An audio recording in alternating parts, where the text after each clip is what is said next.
Hello, thanks for passing by. Today we are going to review a book that was written by Pema in 1997, and again another publication was released in 2010. It's called When Things Fall Apart, Heart Advice for Difficult Moments. When Things Fall Apart, Heart Advice for Difficult Moments by Pema. Please do not confuse this book with Chinua Achebe's book, Things Fall Apart. Those are two different books. Things Fall Apart is like a novel. When Things Fall Apart, Heart Advice for Difficult Moments is not a novel. I'm doing this book review in Eldoret. I love traveling, and I always know that when I travel, I'm likely to do a book review, because when you're traveling and you enjoy traveling, you're at your happiest, and that's what happens to me. Eldoret was my home for 4 years. I turned 18 years in Eldoret town. It's a place that I like. I spent the first 4 years of my young adulthood here, so it feels like coming back home. I have a very good host. I stay in Airbnbs whenever I travel, and the host in Eldoret has given me such a wonderful experience. If you travel to Eldoret next time, and you prefer staying in Airbnb, you should consider this place. Such a nice place, so wonderful, and that gives me the energy to do this book review. Yeah, I'm doing it at my best. I'm feeling so good. I'm so happy to be here. Governors, thank you for bringing your devolution conference here. I'm here for the devolution conference, and I'm happy it happened in Eldoret. Thanks. That was a gift that you gave us, taking it to Gishu and ensuring some of us who participate in the devolution conference travel to Eldoret. That was a good thing. So this is a good book that can be read and can be useful for anyone who is going through difficult challenges. It has got 22 chapters, and just to give you a little bit of information about the author, Pema was born in 1936. Can you imagine? She's 87 years old. She holds a degree in English literature, and she has a master's degree in elementary education. She was married when she was 21 years old, and she divorced in her early 20s the first time. She remarried again, and then that second marriage also ended in divorce after 8 years. And this is experience that pushed her to move from being a Catholic to being a Buddhist. So that's just a little bit about the author. I think I already mentioned that it has got 22 chapters. I got to know this book through some discussions that we were having with a certain oncologist. So we were just discussing about patients and how she manages patients with pain. So I just happened to ask her what she does when she's breaking the news to a patient that you have cancer. Knowing that cancer is a major stressor, I asked her, how do you manage that? How do you help patients to cope with that pain? It's when that now she explained to me what she does, and if a patient loves reading, they give them a book. And I was like, maybe you can share the book. I love reading, and I don't mind having a copy of the book. And it came at a time when I was going through a very difficult season. It was a very difficult season. Like, at that time when we were talking with that oncologist, I'd not eaten for some days. And it's just because my GI had shut because of what I was going through. I felt like I had been pushed to the core. It's been long since I was stressed to a point of my body GI system shutting down. So when she mentioned that, I was like, maybe you can give me a copy of that book. And then that's when she gave me, and we agreed I would give her a review after 1 week. She's also a good reader, and she wanted to know how I feel about the book. And the information I was to give her would help her in knowing how her patients receive the content, because she is Asian and she is a Hindu by faith. So she tends to understand more about Buddhism. But most of the patients that she's treating are not Asians, they're Africans, and majority of Africans are either Islam or Christians. So she wanted to hear it from my perspective, noting that I'm an African and noting that I'm a Christian, so that I could share the feedback with her so that she would know what a typical patient goes through when they are reading the book.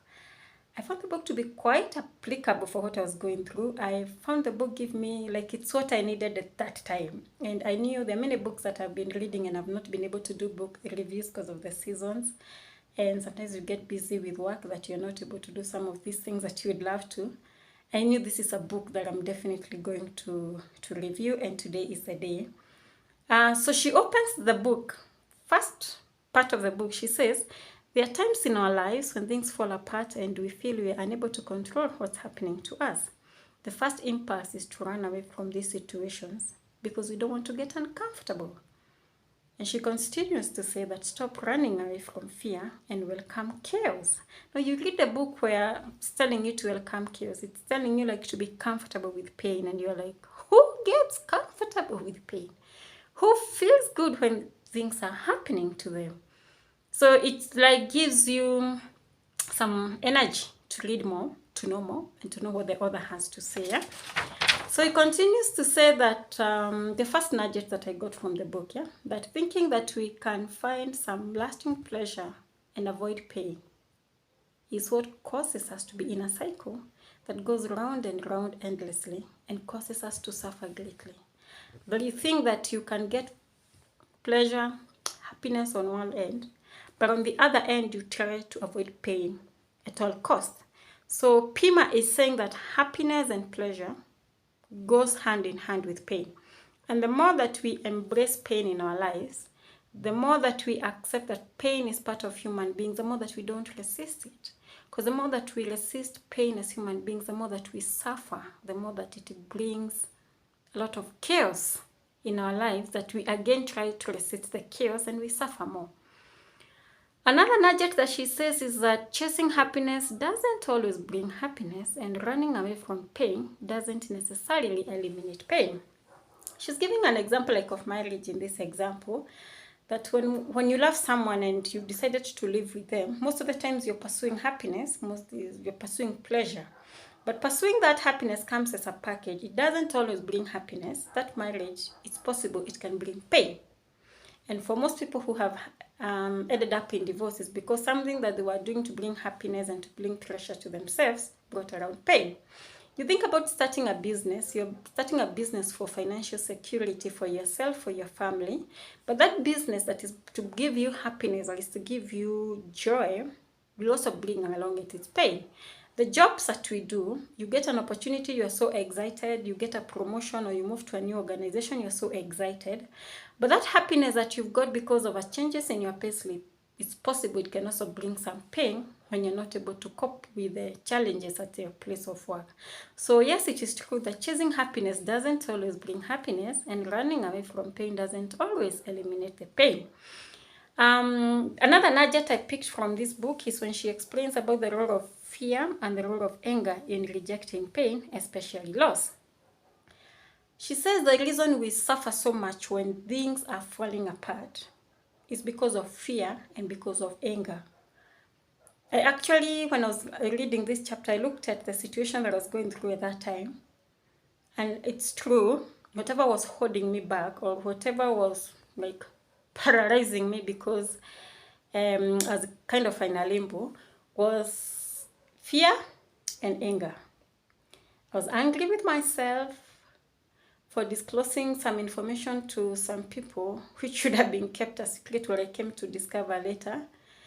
I was angry with some people who really wanted to bring me down. You understand the cancel culture, where if I don't agree with your philosophy, if I don't like what you're doing with your life or in the society and the community, I try to bring you down in whatever manner that I can have, especially if I'm in authority. I was feeling angry with friends who had betrayed me, quite angry. I was feeling angry with the system. I was feeling angry with so many things. And also feeling fearful. For fear was also driving me. You know, the fear of the future, the fear of losing something that I had invested in, the fear of losing an identity that I had created, the fear of the unknown, you know. There was character assassination, there was a fear of public image, there was the anger of, you know, the anger of character assassination is an anger that sits deep, and it was not an exemption. So I was looking at it and I was like, I think, Pema, you have a point. When I look at what where I am and what I'm going through, I could tell that anger was making me suffer. Yes, things were falling apart, but it is not a must that you have to really suffer when things are falling apart. And I discovered the fact that I was angry and I was holding to anger, and the fact that I was fearful and fear was driving so many of my actions.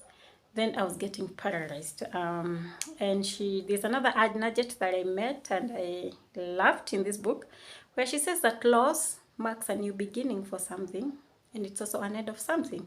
So life generally is all about new beginnings and new endings. When you lose something, you're marking a new beginning to something else. And she says that we suffer when we cling to the loss, when we allow our minds to overthink and to overprocess whatever we've lost, and we don't allow our minds to see the new beginning that we are getting, or we don't allow even our minds to look at the chapter in our lives that is coming to an end. And she says in this chapter, or when she's explaining this point of new beginnings, that if you go through life without accepting there is a series and is a cycle of new beginnings and endings, we will suffer when things fall apart. We will suffer a lot when things don't go away, when things don't go our way. And so it's something good to embrace. When something is happening to you, when there are things that you don't like experiences which you would not really want for yourself, just ask yourself, it's marking a new beginning to what, and embrace the new beginning. And ask yourself, it's bringing an end to what, and appreciate the end that is coming to a point. Another nugget I picked from this book, she tells us to be careful with our judgments, because things are not always as they are. That experiences first do not have meanings.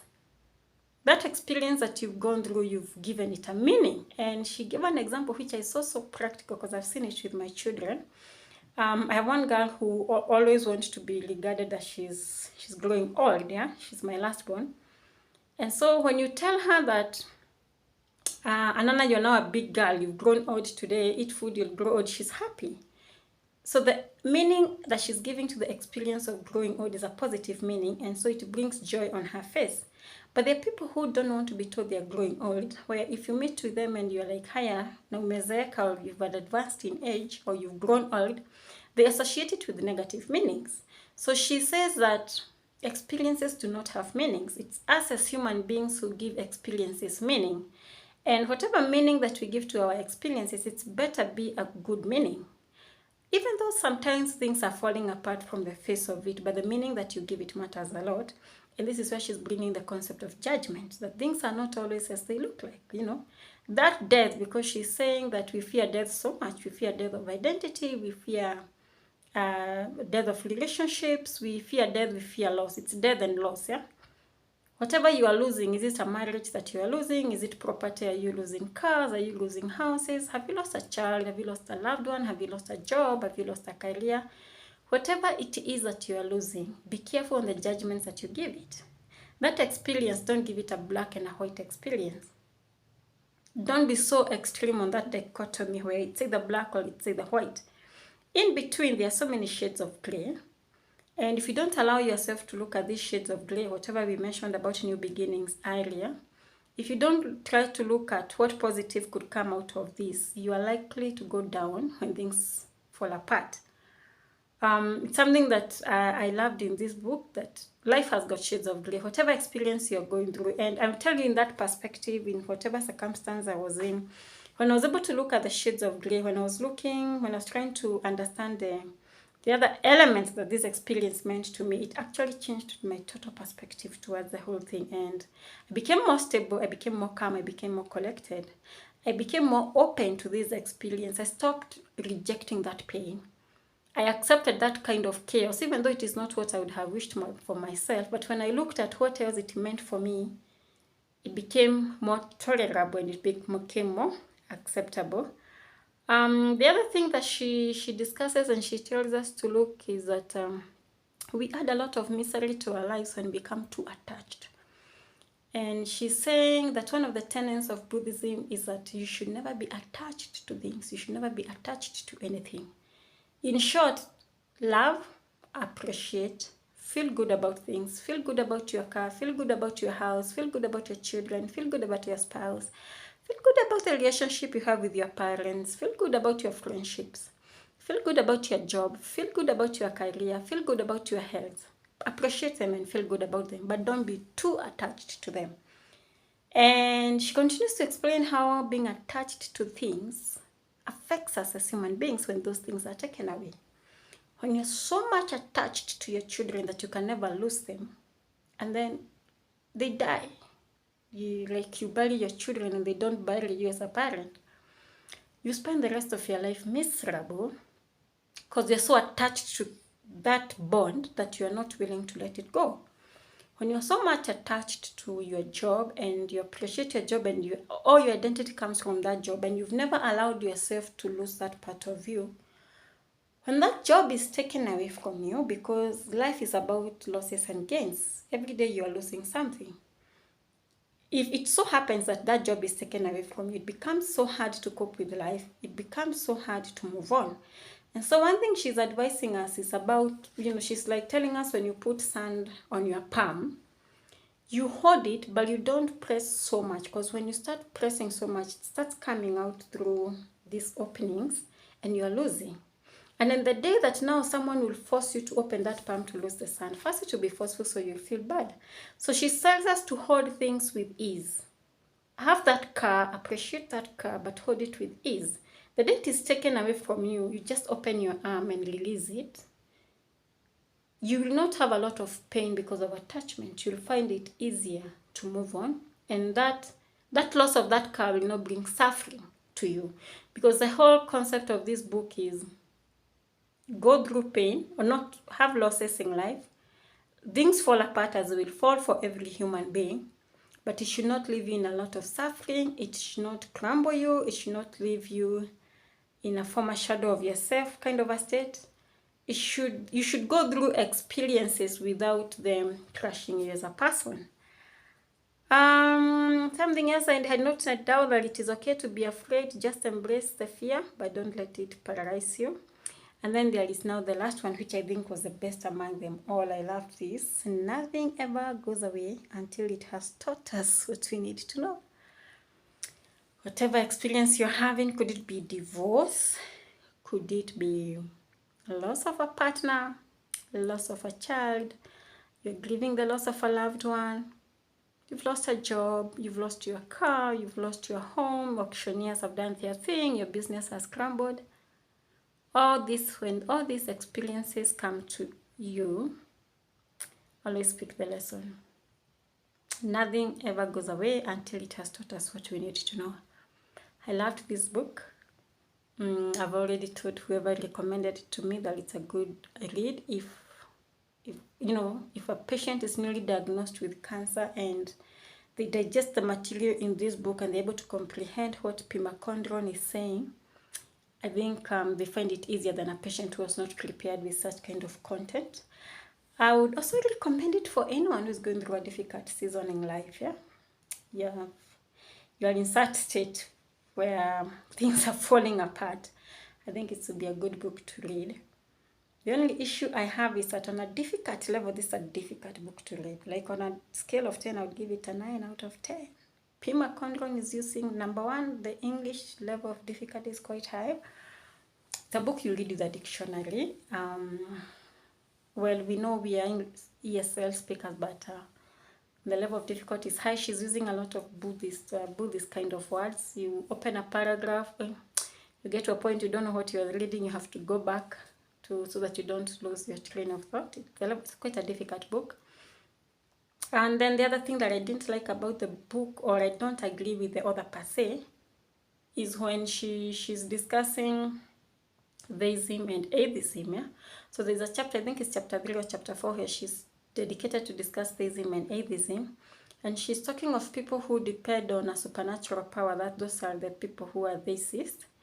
Say, like, they see like God as a babysitter. Like, in short, she's criticizing the whole concept of hope, the whole concept of relying on a supernatural being in difficult situations. And she actually says at some point, in her own opinion, that God causes a lot of pain by delegating our duties of dealing with pain to somebody else in a supernatural being.